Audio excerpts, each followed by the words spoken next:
محمد رمضان في الوقت الحالي بيصور مسلسل العمدة، واللي هو من تأليف وإخراج محمد سامي. رمضان غرقان لشوشته في التصوير، وبيحاول يعمل كل اللي يقدر عليه عشان يعوض فشله في مسلسله الأخير المشوار. موجود معاه في المسلسل زينة وإيمان العاصي ومنة فضالي ونجوم كتير. رمضان وزينة قامت بينهم حرب في التصوير. زينة طبعا فنانة كبيرة وبتمثل من قبل ما رمضان يعرف الفرق بين المخرج والمؤلف، غير الفرق اللي كل الناس عارفاه. رمضان لاحظ إن زينة بتتعامل معاملة أفضل منه، مع إنه بطل المسلسل وكل الأحداث بتدور حواليه، وهو حاليا نجم وعنده شعبية لا تقارن بأي فنان موجود حاليا. رمضان ما كانش عاجبه الوضع ده، وفضل مرقد لزينة وشايل جواه لحد ما جات له الفرصة وانفجر في الوقت المناسب.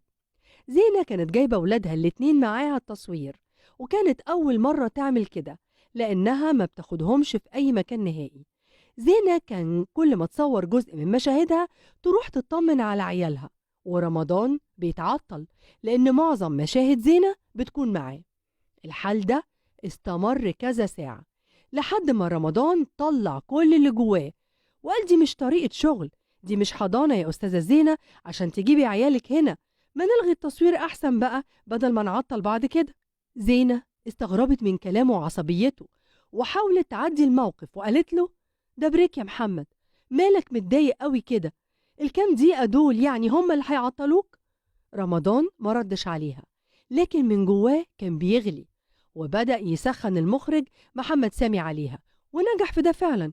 وسامي اتعصب وقال لها ما تستأذنيش تاني عشان تطمني على عيالك يا زينة، دي قلة احترام لينا كلنا، احنا مش فاضيين لقلب الأمهات ده. لو خايفة عليهم كنتي سيبيهم عند أي حد، أو خليتي واحدة تقعد معاهم وتخلي بالها منهم لحد ما تخلصي شغلك. زينة لقت الكل جاي عليها والكل بيزعق لها، راحت انفجرت فيهم وقالت خلاص، كل اللي عنده كلمتين محشورين في زوره قالهم. طيب أنا هجيب عيالي كل يوم عشان يبقوا قصاد عينيا، ومش هشتغل غير وهم موجودين هنا، ولو مش عاجبكم هاتوا ممثلة غيري تشتغل.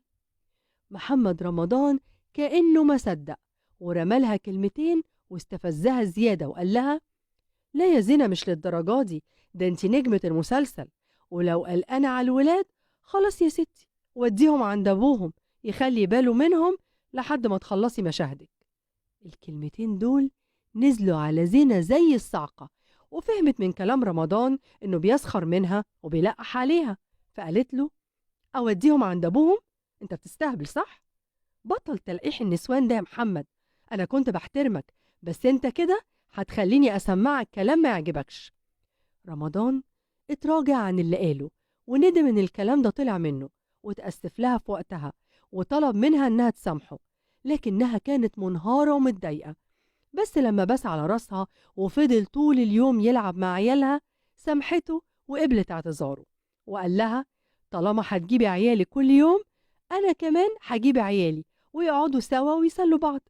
والموضوع خلص بينهم على خير بعد ما كانت هتقوم حرب ما بينهم، لكن ربنا سترها والخلاف ما خدش غير كام ساعة، والنفوس كانت راضية وكملوا تصوير بحب. والمخرج محمد سامي أكد إن المسلسل لحد دلوقتي مبشر بالخير، وإنه هيكون من أعظم أعمال محمد رمضان، وهيبقى أكبر إضافة لاسمه وتاريخ زينة.